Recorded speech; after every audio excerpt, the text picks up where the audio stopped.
we at today, Peepaw? We're at the Barrier Island Sanctuary. Oh, yeah. And I've heard that they've got a lot of exhibits in there about dunes, dune life, turtles, other kinds of marine life, and hammock type of animals that we may or may not know we're connected about. So why don't we go see what matters inside of there? Peepaw. Yeah. So you remember the first time that we did the videos of the Barrier Island Sanctuary was when that Sea Glass Festival was going on. Yeah, a lot of people. Yeah. A lot of booze, good food. It was almost not a good thing because you couldn't see very much inside of the museum and stuff because it was so crowded.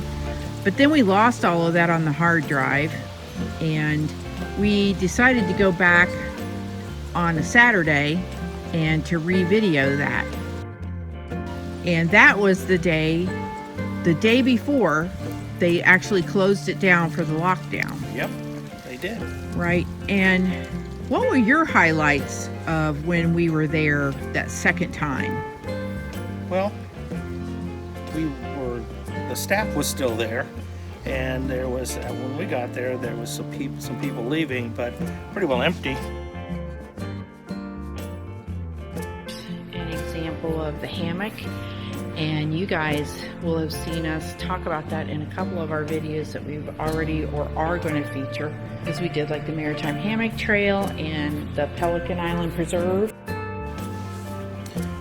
I think the thing I enjoyed the most was that they have a sort of a vertical aquarium with seahorses, and the lady was getting ready to feed them, and we had the opportunity to be able to sort of be part of when they were feeding them and watching them. So they're feeding these seahorses. You can see there's one right up there at the top. We actually saw one time years ago out in the river, just bobbing along.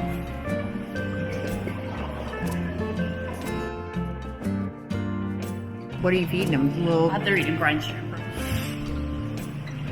There goes that one. Yeah, he is. There's the other one. Down here on the rock somewhere.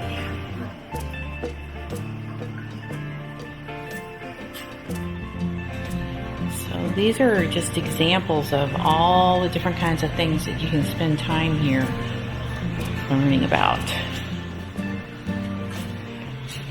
And we actually found, because when we went through the Maritime Hammock Trail, we actually found a bunch of the wild orchids up in the live oaks. There was a lot of them up in there, especially the ones that had air plants on them. That's where those orchids were anchoring.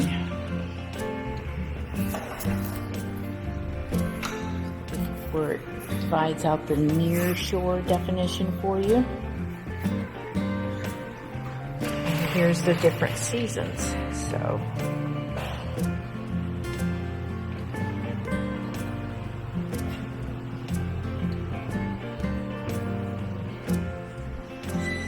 this tank has gammas in it. I think they know she's getting ready to feed them because that's like their food right there in that little pink. And watch him, he's swimming around. Here's information about the sea turtles that you can find out.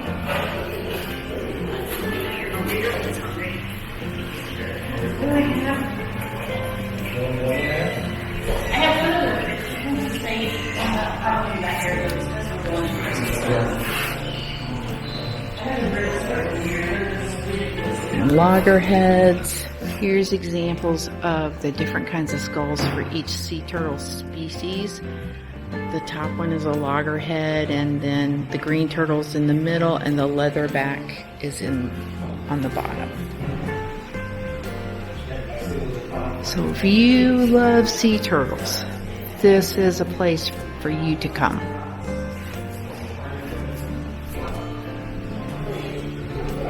So let's look where the loggerheads nest. See all the red dots?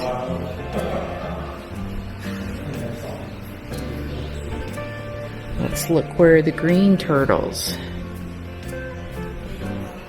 nest, and you got their migration paths there too. Let's look at where the leatherbacks nest. And this is a little bit about their nesting, which it runs here from May through September.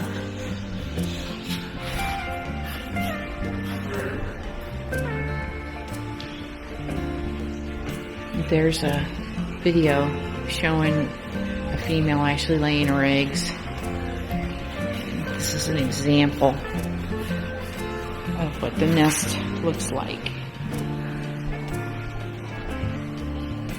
And I know they have patrols that come out and they mark the turtle nests and they come and inspect them every day. They run a motion sensor activated video in the auditorium. Takes about 15 minutes, but it goes through everything that you need to know about turtle conservation and turtle life cycles. It's very interesting. This is some information about the coral reefs, and I bet that you guys may not be aware that our sunscreen is toxic to the coral reefs, and you should always get the coral reef friendly sunscreen.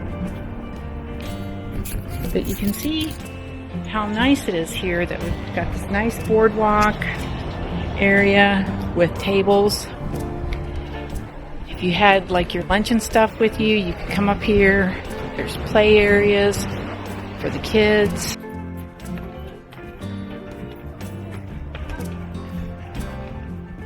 They've thought of pretty much everything, because even the picnic tables are accessible. They have a wider spot for where people with wheelchairs can pull up. And you're just right above, you're on the dunes, right above the beach. And they have a trail that runs through the dunes.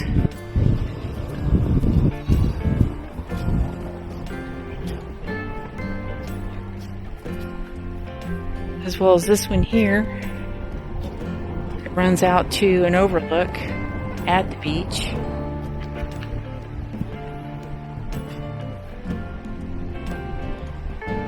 This gives you some information about how the dunes actually protect the barrier island and prevent erosion, and have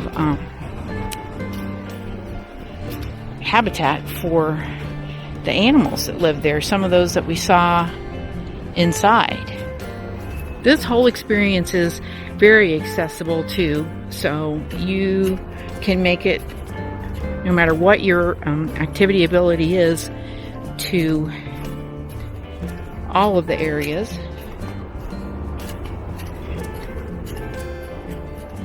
This gives you an overview of how dense this all is.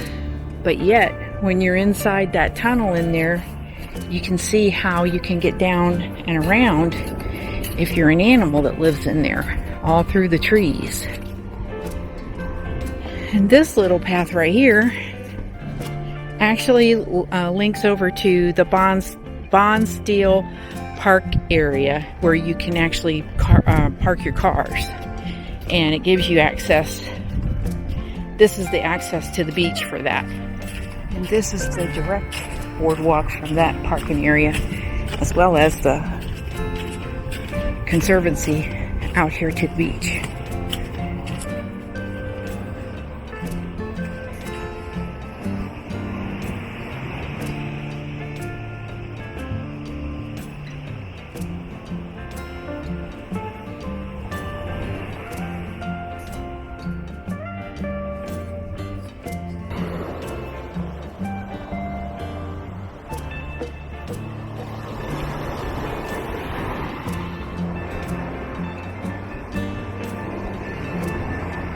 So Memaw, what do you think are the advantages of us having to reshoot all of that?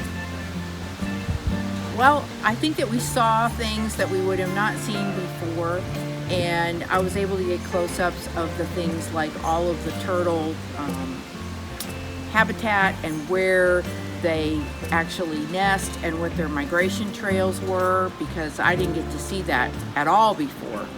And the pathways going out to the beach access and everything was way less crowded. There were way less people there at the heads of the pathway, where the trailhead, where you could see the beaches. I did lose some footage that I had of some of the turns.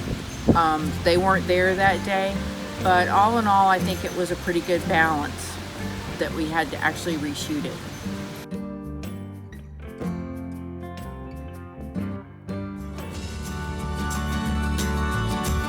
Hello explorers, Callie here from Memaw Matters, taking a second to say we love you and we're praying for your health and safety.